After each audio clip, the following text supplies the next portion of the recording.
Aku menjadi istri sekaligus selingkuhan suamiku. Namaku Ila, samaran.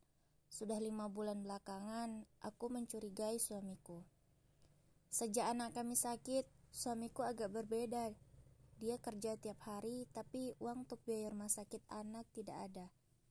Gaji dia bulanan 10 juta per bulan, tapi untuk biaya rumah sakit tidak ada ketika aku mintai uang, kebutuhan rumah dan makan, padahal sudah pakai gajiku.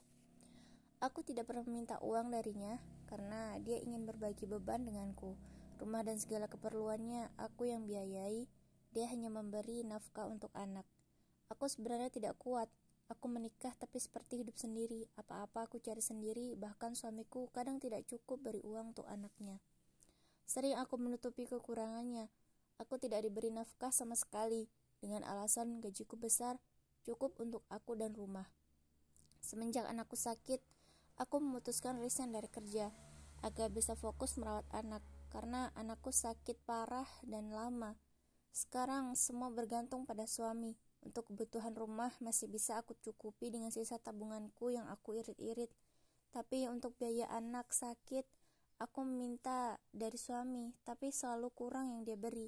Untuk obat dan terapi bisa 5 juta per bulan, belum lainnya.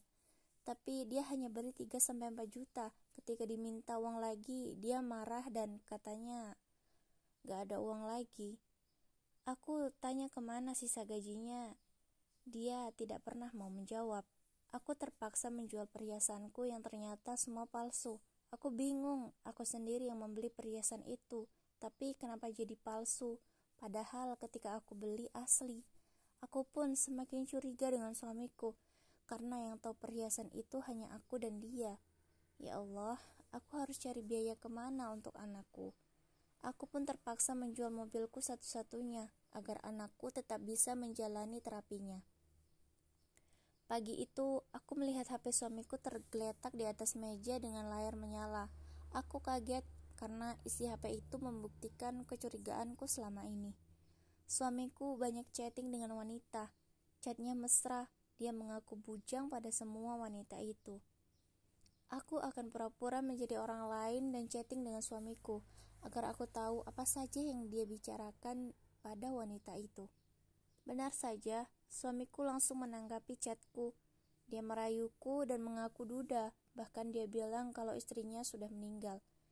Dia menceritakan kisah bohong padaku. Dia bahkan mengajakku pacaran. Akhirnya kami jadian lewat chat itu. Sakit sekali rasanya. Suamiku mengatakan pada wanita lain istrinya sudah meninggal, padahal aku masih hidup dan sehat. Aku diajak ketemuan oleh suamiku sendiri, tapi sebagai selingkuhannya, bukan istri.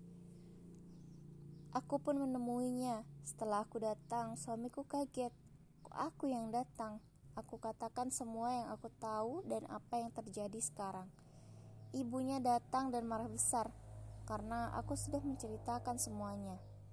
Dia memohon ampun padaku dan ibunya, tapi aku sudah tidak sudi. Aku ingin pisah dan menata hidupku lagi, menyembuhkan anakku dengan kerja kerasku sendiri. Aku tidak butuh laki-laki playboy seperti dia.